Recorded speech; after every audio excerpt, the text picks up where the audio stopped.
Hello বন্ধুরা, আমি সুজিত। আপনারা দেখছেন Sujit computer technical help channel. বন্ধুরা, রেশন কার্ডের কিন্তু নতুন নিয়ম চলে এসেছে। ইতিমধ্যেই কিন্তু অনেক রেশন কার্ড বাতিল হতে চলেছে। আপনার যদি না এই কাজগুলো করে থাকেন তাহলে কিন্তু রেশন কার্ড সত্যিই বন্ধ হয়ে যাবে। সরকারের তরফ থেকে কিন্তু নতুন আপডেট চলে এসেছে। কি সেই নতুন আপডেট তা নিয়ে কিন্তু বিস্তারিত আজ আমি আপনাদের সঙ্গে আলোচনা করব। কারণ সরকারের যে নতুন পদক্ষেপ নিচ্ছে তাতে কিন্তু প্রত্যেকটা প্রকল্পেই কিন্তু নতুন নতুন আপডেট আনতে চলেছে, যাতে প্রত্যেকে স্বচ্ছভাবে সম্পূর্ণ প্রকল্পের টাকাগুলো পায়। রেশন কার্ড নিয়ে পুরো আপডেটটাই কিন্তু আজ আমার এই ভিডিও থেকে আপনারা পেয়ে যাবেন। যদি আমার এই ভিডিওটি আপনাদের ভালো লেগে থাকে, অবশ্যই আমার এই চ্যানেলটি সাবস্ক্রাইব করবেন এবং পাশে থাকা বেল আইকন টিপে অল অপশানটি অন করে রাখবেন, যাতে এরকম নতুন নতুন আপডেট আপনারা সবার আগে পান। এবার আসবো মূল বিষয়ে, কি বলেছে দেখুন। দেখুন, প্রথমেই হেডিংয়ে একটা কথা বলেছে, নতুন নিয়মাবলী। আপনার রেশন কার্ড কি বাতিল হয়ে যাবে? নাম বাঁচাতে আজই এই কাজগুলো করুন। কি বলেছে পুরো ডিটেলসে দেখুন, আমি আপনাদের সঙ্গে শেয়ার করতে চলেছি। দেখুন, ভারত সরকারের রেশন কার্ডধারীদের জন্য নতুন নির্দেশিকা জারি করেছে। এই নতুন নিয়ম অনুযায়ী প্রত্যেক রেশন কার্ডধারীকে ইকেওয়াইসি করানো বাধ্যতামূলক করা হয়েছে। সরকারের এই পদক্ষেপের মূল উদ্দেশ্য হল রেশন ব্যবস্থা স্বচ্ছতা আনা এবং যোগ্য সুবিধাভোগীদের কাছে প্রকল্পের সুবিধা পৌঁছে দেওয়া। যদি আপনি এখনও পর্যন্ত আপনার রেশন কার্ডের ইকেওয়াইসি না করে থাকেন, তবে অবিলম্বে এই কাজটি সম্পন্ন করুন, নতুবা আপনার নাম রেশন কার্ডের তালিকা থেকে বাদ যেতে পারে। দেখুন, একটা কথা স্পষ্টত আমি আপনাদেরকে বলে দেই, রেশন কার্ডের ইকেওয়াইসি প্রসেসটা কিন্তু বহুদিন থেকেই কিন্তু চলে আসছে। তাই সরকারের তরফ থেকে কিন্তু এবারে কড়াকান্তিভাবে জানিয়ে দিয়েছে, ইতিমধ্যেই যদি না ইকেওয়াইসিগুলো কমপ্লিট করেন, মানে যাদের ইকেওয়াইসি এখনও পর্যন্ত করা নেই, তারা কিন্তু ইকেওয়াইসি করতেই হবে। ইকেওয়াইসি যদি না করে থাকেন তাহলে কিন্তু আপনাদের রেশন কার্ডের যে কার্ডটি সেটা কিন্তু বাতিল হয়ে যাবে। কারণ সরকার দেখুন ভোটার কার্ডেরও কাজ চালাচ্ছে, এবার রেশন কার্ডেরও কাজ চালাচ্ছে। কারণ যে ধরনের রেশনের প্রকল্পে যে ধরনের মালগুলো দেয় সেগুলো কিন্তু সরকারের তরফ থেকে বিতরণ বন্ধ করে দিচ্ছে অনেকের মানে অনেকের অ্যাকাউন্টে। হ্যাঁ বন্ধুরা, তারপরে কি বলেছে দেখুন, ইকেওয়াইসি কেন জরুরি। সরকারের মতে রেশন কার্ডের সাথে আধার লিঙ্ক করেই ইকেওয়াইসি প্রক্রিয়া সম্পন্ন করার ফলে ভুয়া এবং অযোগ্য সুবিধাভোগীদের চিহ্নিত করা সহজ হবে। মানে বুঝতেই পারছেন, আমি প্রথমেই বললাম যে যদি রেশন কার্ডের সাথে আধার লিঙ্ক থাকে তাহলে কিন্তু যারা মানে যারা খারাপ উপায়ে কিন্তু রেশন নিচ্ছিল তাদের কিন্তু নাম এখানে চিহ্নিত করতে সুবিধা হবে। এর মাধ্যমে কেবলমাত্র এই সমস্ত ব্যক্তিরাই রেশন সামগ্রী পাবেন যারা প্রকৃতপক্ষে এই প্রকল্পের জন্য যোগ্য। ইকেওয়াইসি না করা থাকলে জালিয়াতি এবং অনিয়মের সুযোগ থেকে যায়, যা প্রতিরোধ করতে এই কঠোর পদক্ষেপ নেওয়া হয়েছে।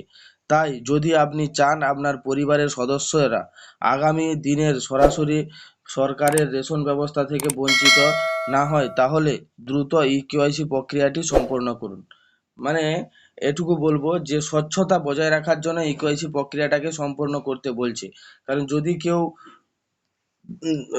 মানে যদি কেউ দু নম্বরই ভাবে রেশন নিয়ে থাকে, তা ইকেওয়াইসি যদি না না হয় তাহলে কিন্তু কার্ডগুলো বাতিল হয়ে যাবে। মানে আপনার যদি ভালো কার্ড হয়ে থাকে বা স্বচ্ছতার সঙ্গে রেশন ব্যবস্থাকে গ্রহণ করে থাকেন, তাও বলবো ইকেওয়াইসি না করা থাকলে আপনার কিন্তু রেশনটা বন্ধ হয়ে যেতে পারে। সরকারের তরফ থেকে কিন্তু এই নতুন আপডেটগুলো প্রতিনিয়ত নিয়ে আসছে। এই আপডেটগুলোই আজ আমি আপনাদের সামনে তুলে ধরলাম। কি বলেছে, কিভাবে করবেন ইকেওয়াইসি। রেশন কার্ডের ইকেওয়াইসি করার জন্য দুটি পদ্ধতি রয়েছে, অফলাইন এবং অনলাইন। আপনার সুবিধা অনুযায়ী যে কোনো একটি পদ্ধতি বেছে নিতে পারেন। আর কি বলেছে দেখুন, অফলাইন পদ্ধতি, আপনার নিকটবর্তী রেশন ডিলারের কাছে যান, সেখানে আপনার আধার কার্ড এবং রেশন কার্ডের ফটোকপি জমা দিন। বায়োমেট্রিক যন্ত্রের মাধ্যমে আপনার আঙুলের ছাপ দিয়ে ভেরিফিকেশন প্রক্রিয়াটি সম্পন্ন করুন। যাদের আঙুলের ছাপ নিয়ে সমস্যা রয়েছে তারা অফলাইন কেন্দ্রে গিয়ে সহজেই মানে অনলাইন কেন্দ্রে গিয়ে সহজে এই কাজটি সম্পূর্ণ করতে পারবেন। অনলাইন পদ্ধতি, অনেক রাজ্যে খাদ্য দপ্তরের অনলাইন পোর্টালেই ইকেওয়াইসি করার সুবিধা রয়েছে। আপনি আপনার মোবাইল ও কম্পিউটার থেকে রাজ্যের খাদ্য দপ্তর অফিসিয়াল ওয়েবসাইটে লগ ইন করুন। সেখানে আপনার আধার নম্বর এবং রেশন কার্ডের নম্বর দিয়ে রেজিস্ট্রেশন করুন। আপনার রেজিস্ট্রেশন মোবাইল নাম্বারের মাধ্যমে একটি ওটিপি আসবে, সেটি দিয়ে দিয়ে ভেরিফিকেশন সম্পন্ন করুন। সরকার ইকেওয়াইসি করার জন্য একটি নির্দিষ্ট সময়সীমা বেঁধে দিয়েছে, তাই তাই আর দেরি না করে আজই এই গুরুত্বপূর্ণ কাজটি সেরে ফেলুন এবং আপনার রেশন কার্ডের সুবিধা অব্যাহত রাখুন। এই পদক্ষেপে কেবল আপনার জন্যই নয়, দেশের লক্ষ লক্ষ সুবিধাভোগীদের অধিকার সুরক্ষিত করার জন্য অত্যন্ত জরুরি। হ্যাঁ বন্ধুরা, সরকারের তরফ থেকে এটা এই জন্যই বলে দিয়েছে যে ইকেওয়াইসি বাধ্যতামূলক। ইকেওয়াইসিটা আপনারা করবেন কিভাবে, আমি অনলাইন প্রসেসেও কিন্তু আমি আপনাদেরকে দেখিয়ে দিচ্ছি ইকেওয়াইসিটা কিভাবে করবেন। এসে রেশন কার্ড লিখে সার্চ করলে আপনাদের সামনে কিন্তু এরকম একটা ইন্টারফেস অন হবে। তারপর রেশন কার্ডের অপশানের উপরে ক্লিক করে দিবেন। ক্লিক করে দিলে আপনাদের সামনে কিন্তু এরকম একটা ইন্টারফেস অন হবে, যেখানে দেখুন এখানে নিচের দিকে স্ক্রল করে নামার দরকার নেই, উপরেই দেখুন এই সিটিজেন হোম যে অপশানটা রয়েছে, এই সিটিজেন হোমের উপরে কিন্তু আপনাদেরকে ক্লিক করতে হবে। ক্লিক করে দিলে আপনাদের সামনে কিন্তু এরকম একটা ইন্টারফেস অন হবে। দেখুন এখানে তিনটা অপশান আসছে, এখানে আপনার একটাই অপশানে ক্লিক করতে হবে। প্রথমের যে অপশানটা রয়েছে রেশন কার্ড সম্পর্কিত কর্নার, এটার উপরেই কিন্তু আপনাদেরকে ক্লিক করতে হবে। ক্লিক করে দিলে আপনাদের সামনে এরকম একটা ইন্টারফেস অন হবে, যেখানে দেখুন রেশন কার্ডের স্বসেবা বা অফিস অনুমোদন প্রয়োজন পরিষেবা, মানে এটা অফিসে গিয়ে করতে পারবেন। আর রেশন কার্ডের স্বসেবা এটা কিন্তু বাড়িতে বসেই করতে পারবেন। বাম সাইডে যে লেখাটা রয়েছে এটার উপরে কিন্তু আপনারা ক্লিক করে দিবেন। ক্লিক করে দিলে আপনাদের সামনে এরকম একটা ইন্টারফেস অন হবে। দেখুন এইখানেই কিন্তু আপনারা আধার লিঙ্কটা করে নিতে পারবেন, বা আধার লিঙ্কটা করতে পারবেন, বা রেশন কার্ডের যাবতীয় কাজ কিন্তু এখান থেকে করে নিতে পারবেন। দেখুন রেশন কার্ডের সাথে আধার লিঙ্কটা কোন অপশানটার মাধ্যমে করতে পারবেন সেটাও কিন্তু এখানে বলে দিয়েছে। দেখুন এই যে এখানে লেখা রয়েছে, দেখুন আধার লিঙ্ক যুক্ত মোবাইল নাম্বার ওটিপির মাধ্যমে আপনার রেশন কার্ডের সাথে আপনার আধার লিঙ্কটা করুন। দেখুন এই যে আধার লিঙ্কের অপশানটা রয়েছে ক্লিক হেয়ার, এটার উপরে কিন্তু আপনাদেরকে ক্লিক করে দিতে হবে। ক্লিক করে দিলে আপনাদের সামনে এরকম একটা ইন্টারফেস অন হবে। তারপরে এখানে যে রেশন নাম্বারটা রয়েছে রেশন নাম্বারটা এখানে দিতে হবে।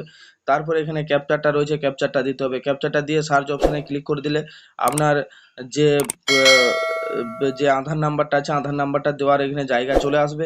আধার নাম্বারটা দিয়ে তারপরে ওটিপিটা দিয়ে দেবেন। হ্যাঁ বন্ধুরা, এটা সাধারণ প্রসেস, এটা বাড়িতে বসেই কিন্তু আপনারা করে নিতে পারবেন যদি আপনার আধার কার্ডের সাথে মোবাইল নাম্বার লিঙ্ক থাকে। হ্যাঁ বন্ধুরা, আধার কার্ডের সাথে মোবাইল নাম্বার লিঙ্ক বাধ্যতামূলক, আপনারা কিন্তু অতি অবশ্যই আধার কার্ডের সাথে মোবাইল নাম্বার লিঙ্কটা করে নেবেন। যদি আমার এই ভিডিওটি আপনাদের ভালো লেগে থাকে অবশ্যই আমার এই চ্যানেলটি সাবস্ক্রাইব করবেন এবং পাশে থাকা বেল আইকনটি অল অপশানটি অন করে রাখবেন, যাতে এরকম নতুন নতুন আপডেট আপনারা সবার আগে পান। থ্যাংক ইউ বন্ধুরা, ধন্যবাদ।